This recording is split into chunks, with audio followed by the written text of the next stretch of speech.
Hi అండి. ఇప్పుడు మనము గుత్తి వంకాయ పులుసు కర్రీ ఎట్లా చేసుకోవాలో చూద్దామండి. ముందుగా ఒక చిన్న కడాయి పెట్టుకుని అందులో కొన్ని పల్లీలు ముందుగా వేపుకుందాము.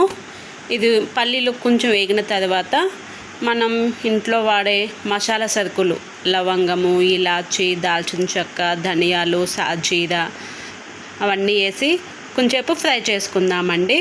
తర్వాత అవి మసాలాలు కొంచెం వేగిన తర్వాత నువ్వులు వేసుకొని ఇలా ఫ్రై చేసుకుందాము.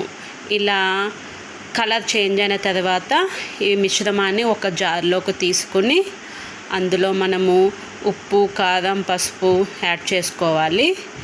తర్వాత మనం కట్ చేసుకున్న ఉల్లిపాయ ముక్కలు, కొత్తిమీర కూడా ఈ జార్లో యాడ్ చేసుకుందాము.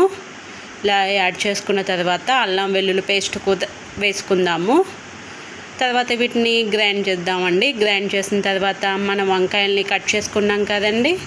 ఇట్లా కట్ చేసుకున్న తర్వాత దాంట్లో మనం స్టఫ్ కింద పెట్టుకోవాలి. ఇలా వంకాయలన్నిటిని ఇలా స్టఫ్ కింద పెట్టుకోవాలండి. అలాగే ఇంకో కడాయి తీసుకుని అందులో తాలింపు దినుసులు వేసుకుందాము. తర్వాత కొంచెం కరివేపాకు కూడా యాడ్ చేసుకుందాము. ఈ తాలింపులు కొంచెం వేగిన తర్వాత మనం కట్ చేసుకున్న ఉల్లిపాయ ముక్కలు, పచ్చిమిర్చి ముక్కలు వేసుకొని ఇలా కలుపుకుందామండి. ఈ ఉల్లిపాయ ముక్కలు బాగా వేగనిచ్చుకోవాలి. ఇలా కలర్ చేంజ్ అయిన తర్వాత మనం స్టఫ్ చేసుకున్న వంకాయలన్నీ వీటిలో వేసుకొని ఒకసారి మనము కలుపుకోవాలండి. కింద నుంచి మీదకి మొత్తము ఉల్లిపాయ ముక్కలు అన్నీ కలిసేలాగా ఒకసారి కలుపుకొని మూత పెట్టుకుందాము. మూత పెట్టుకున్న 10 నిమిషాల తర్వాత మనం ఇలా మధ్యలో మూత తీసుకుని కలుపుకుంటూ ఉండాలండి.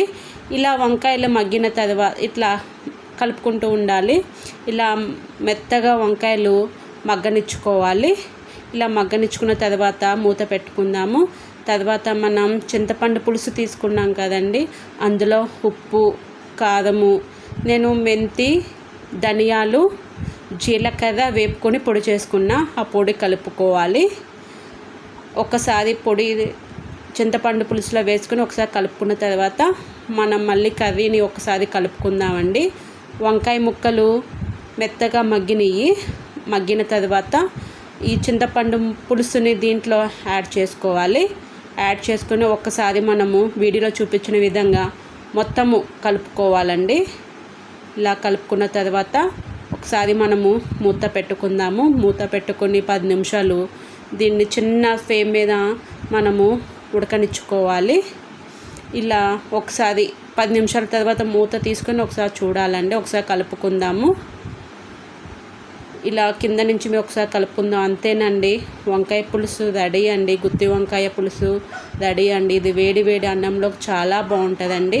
పైన కొత్తిమీర వేసుకొని గార్నిష్ చేసుకోవాలి. ఒకసారి మీరు కూడా ఇట్లా గుత్తి వంకాయ పులుసుని చేసి ట్రై చేయండి. నా ఛానల్ని షేర్ చేయండి, లైక్ చేయండి, సబ్స్క్రైబ్ చేయండి. Thank you.